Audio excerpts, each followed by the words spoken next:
A bill has been put forward in Victorian Parliament, which, if passed, would make it illegal for bosses to pressure or influence a worker to sign a non-disclosure agreement, or NDA, in sexual harassment cases. Dr. Tessa Boyd-Caine is the CEO of Australia's National Research Organisation for Women's Safety.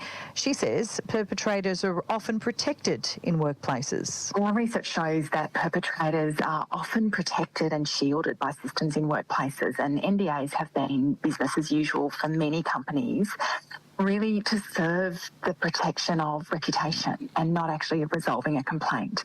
So they're a really good example where organisational processes are not serving the needs of victims and survivors, and it's really important that companies, that organisations, that all of our laws and policies start to reflect that accountability. Now this bill, it's an Australian first, and it's trying to make it illegal for bosses to pressure or influence a worker to sign a non-disclosure agreement in a sexual harassment case.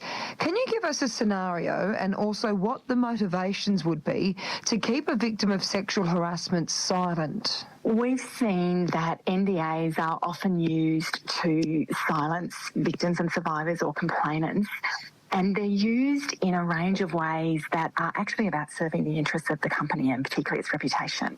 So it shows many examples of sexual harassment at work where there were not good processes in place. Complainants or victims and survivors were not supported to access help, were not supported to have their complaint heard. And then where they were being offered some sort of remedy, it was under the cover of an NDA. So it's almost as though you see the accountability of an organisation really being wrapped up in this protection of reputation and not in terms of ensuring that our workplaces are safe.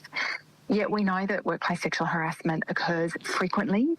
It is often very serious, and it's often wrapped up with other patterns of discrimination or prejudice that really harm people in the workplace. So making sure that policies, processes and systems are about holding harassers to account and supporting victims and survivors is absolutely critical. ANROWS research has concluded that there are some industries which remain particularly high risk and that perpetrators are adapting to hybrid and digital working environments. What has your research found? We've looked at both industries but also populations in the workforce who are particularly affected by workplace sexual harassment. So some of our work, for instance, looking at retail, where we found that attitudes like is always right, actually provided cover for harassment and discrimination because it's that idea that you can't challenge someone's behaviour. And so if it's a customer who's harassing you, an employee often has very little recourse to call that out and isn't being supported by their managers or the workplace more broadly.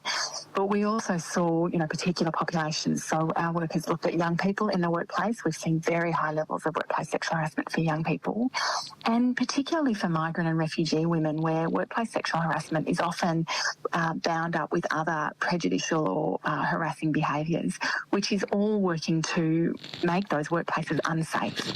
And that's exactly the opposite of what we should be seeing. We should be seeing safety at work, and we need to see accountability measures like this legislation really ensuring that employers are doing everything they can to keep people safe at work. And how have our new working environments, the hybrid and working from home environments, become a new place where people can get sexually harassed? Technology facilitated harassment and indeed violence against women and children is one of the fastest growing areas where we're seeing that abuse and harassment occur.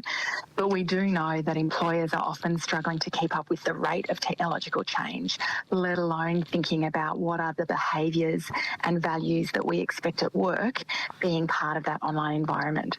So that might mean, for instance, that people are having workplace conversations actually in their home environment, and you need to make sure that people are dressed appropriately, that they're using appropriate language, that they're engaging in work, even if they're doing it in that online space. But we have seen from the evidence that employers often don't have that line of sight. They're not necessarily thinking about the online space for their employees, and so they're not making sure that all of their systems and processes are fit for the online realities of work today. Now, these proposed laws in Victoria, they'll give employees years, if they're passed, the power to end agreements after 12 months and talk to police, lawyers and health groups about what they've signed up to. Does this need to be more widespread? Does this change in the law need to be an Australia-wide change? Look, we can make really important gains through legislation, and then it's also important that we test and learn about whether it's being effective. So no reason to be concerned that this is ineffective, but we do sometimes see unintended consequences. We would hope that there's an evaluative component so that we can learn through that process.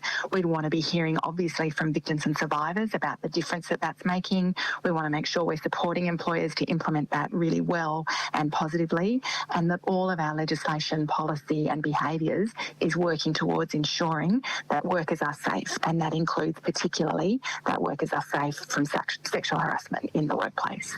And that is the CEO of ANROWS, Australia's national research organisation for women's safety, Dr. Tessa Boyd-Caine, speaking to ABC News Radio's Dijana Damjanovic.